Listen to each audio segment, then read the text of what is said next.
I'm not campaigning against Peter. He's not a candidate. So I'd rather focus on the things that I want to do for the Anambra and what I've done. If you look at when I came here, there was no security. People were not coming home. 69 people were kidnapped in the 8 years of the previous administration. But I came, I saw, I conquered. That are wrong. Will I continue to shout every day where we parted ways with the governor that is sponsoring this rebellion? We were his pillar. At least, if not for anything, you have always known me to be behind him. When he achieved second term, he had a different game. And I said, look, I'm not somebody who can come and share around because you are controlling money. It doesn't work like that. I said, conduct local government election. I've always continued to say that, even in this studio. This is not the first time I'm saying it. Since 2010, he refused. I said, no, that cannot have only you as an elected official. We must have other people, because at the time we were having this disagreement, PDP had 30 members in the House of Assembly, 10 people in the House of Rep, 3 senators. After didn't have any. Conduct local government elections so that our party people can also participate in governance. And it became an offense. Oh, that's the genesis of the problem. That is the genesis of the problem, if you don't know. I've said it clearly, and each time they come to counter me, they've not been able to counter it. It is in the open, and the party people in Anambra State are solidly with me. No industry in Anambra State, except the brewery, which he built for the Anambra people, for them to get drunk and go and kidnap people. That's the only thing. For example, I have made a statement. I expect Peter OBI and his people to say, Chairman, you lied. We built ABC Industries. That is how it should be. I am saying the only industry you brought in Anambra is the brewery. Meant for Anambra people to get drunk, either to kidnap people or to forget about the atrocities you committed in government. Peter OBI is a disaster in Anambra State. Our rally was supposed to take place last week, Wednesday. We applied for permits and to pay the necessary fees for the use of Ekweme Square in Oka. We were reliably informed that he had directed everybody not to do anything with Labour Party. We thought it was a joke. 2 days later, they wrote us that the hall was, the Ekweme Square was undergoing the construction.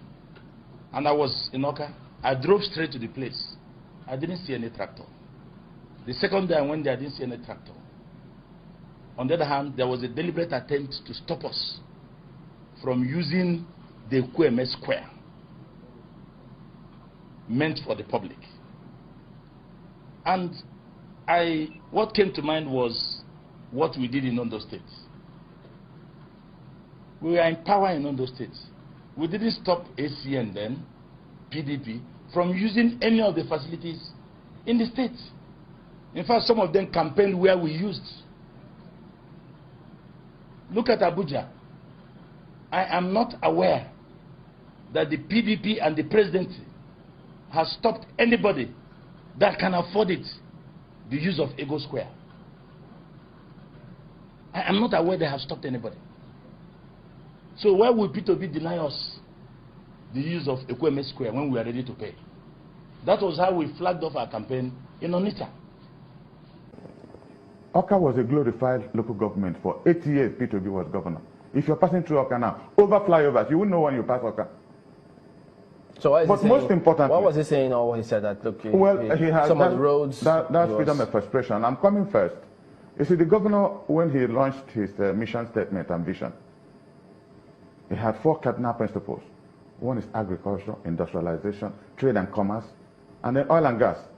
But he showed some enablers. You know, by the time Peter was governor, what was rife in Anambra State? Kidnapping, armed robbery, all our big shots, nobody came home. But I tell you, in the past 4 years, people in Anambra sleep with their 2 eyes closed. Security has become, you're a journalist. Most people who are shouting Obi is going to be president, most of them are not from Anambra State. I am from Anambra State. I was born and brought up in Anambra State. So I know Peter OBI when he was the governor of my state, and there was nothing much he did in my state. So those people shouting Obi, Obi, Obi, They are not from Anambra. People who are from Anambra can never come out and shout Obi because within 8 years he was the governor of Anambra. He did nothing.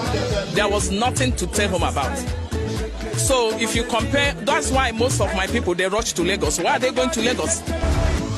What I expect Peter Obi and Peter Obi supporters to be doing now is to be reeling out Peter Obi's achievements when he was a governor. Yeah. It's not about coming, Peter Obi is quiet. He has only one house in Onitsha. He wear only one watch for 17 years. That's not our business. You know? What Nigerians want to see is when Peter Obi was a governor, he did this, he did that, he did this. Now look at Anambra when Peter Obi. Compare it to now that he's no longer a governor. You know? All those... that's why Tinubu will still sit on the wheelchair and win elections, because we are busy reeling out his achievements. When he was a governor, how many people he has been able to raise? People that worked under him, where they are now. How Lagos changed after Tinubu became governor, you know? I am not a politician. I am a decorated soldier. An army general. If you are looking for thoroughbred politician of master class, visit Lagos Body. There you will find one.